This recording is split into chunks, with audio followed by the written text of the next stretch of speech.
জানিয়ে দিচ্ছি সূরা সিজদার বাংলা অনুবাদ। এই কিতাবের অবতরণ বিশ্ব পালনকর্তার নিকট থেকে, এতে কোনো সন্দেহ নেই। তারা কি বলে এটা সে মিথ্যা রচনা করেছে? বরং এটা আপনার পালনকর্তার তরফ থেকে সত্য, যাতে আপনি এমন এক সম্প্রদায়কে সতর্ক করবেন যাদের কাছে আপনার পূর্বে কোনো সতর্কবাণী আসেনি। সম্ভবত এরা সুপথ প্রাপ্ত হবে। আল্লাহ, যিনি নভমণ্ডল, ভূমণ্ডল ও এতদুভয়ের মধ্যবর্তী সব কিছু 6 দিনে সৃষ্টি করেছেন, অতঃপর তিনি আরশে বিরাজমান রয়েছেন। তিনি ব্যতীত তোমাদের কোনো অভিভাবক ও সুপারিশকারী নেই।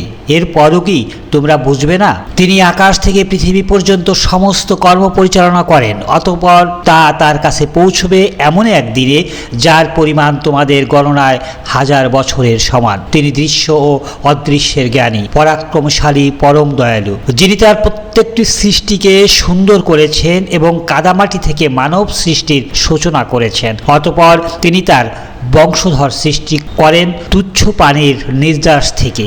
অতঃপর তিনি তাকে সুষম করেন, তাতে রূহ সঞ্চার করেন এবং তোমাদেরকে দেন কর্ণ, চক্ষু ও অন্তঃকরণ। তোমরা সামান্যই কৃতজ্ঞতা প্রকাশ করো। তারা বলে, আমরা মৃত্তিকায় মিশ্রিত হয়ে গেলেও পুনরায় নতুন করে সৃজিত হব কি? বরং তারা তাদের পালনকর্তার সাক্ষাৎকে অস্বীকার করে। বলুন, তোমাদের প্রাণ হরণের দায়িত্বে নিয়োজিত ফেরেশতা তোমাদের প্রাণ হরণ করবে, অতঃপর তোমরা তোমাদের পালনকর্তার কাছে প্রত্যাবর্তিত হবে।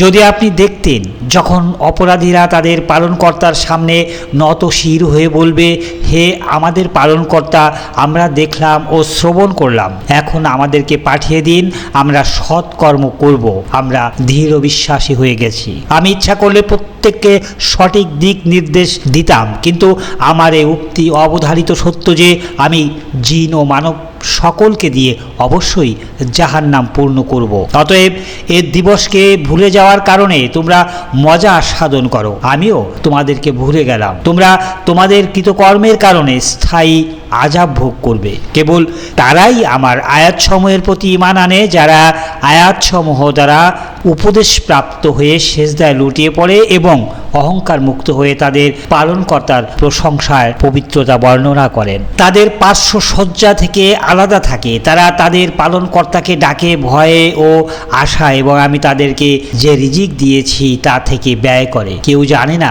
তার জন্যে কৃতকর্মের কি কি প্রীতিকর প্রতিদান লুকায়িত আছে। ঈমানদার ব্যক্তি কি অবাধ্যের অনুরূপ? তারা সমান নয়। যারা ঈমান আনে ও সৎকর্ম করে তাদের জন্য রয়েছে তাদের কৃতকর্মের আপ্যায়ন স্বরূপ বসবাসের জান্নাত।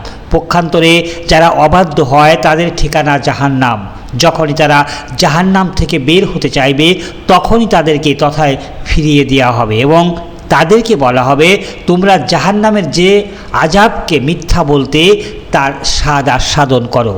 গুরু শাস্তির পূর্বে আমি অবশ্যই তাদেরকে লঘু শাস্তি আস্বাদন করাবো, যাতে তারা প্রত্যাবর্তন করে। যে ব্যক্তিকে তার পালনকর্তার আয়াতসমূহ দ্বারা উপদেশ দান করা হয়, অতঃপর সে তা থেকে মুখ ফিরিয়ে নেয়, তার চেয়ে জালেম আর কে? আমি অপরাধীদেরকে শাস্তি দেব। আমি মূসাকে কিতাব দিয়েছি, অতএব আপনি কোরআন প্রাপ্তির বিষয়ে কোনো সন্দেহ করবেন না। আমি একে বনী ইসরাইলের জন্য পথ প্রদর্শন করেছিলাম। তারা সবর করত বিধায় আমি তাদের মধ্য থেকে নেতা মনোনীত করেছিলাম।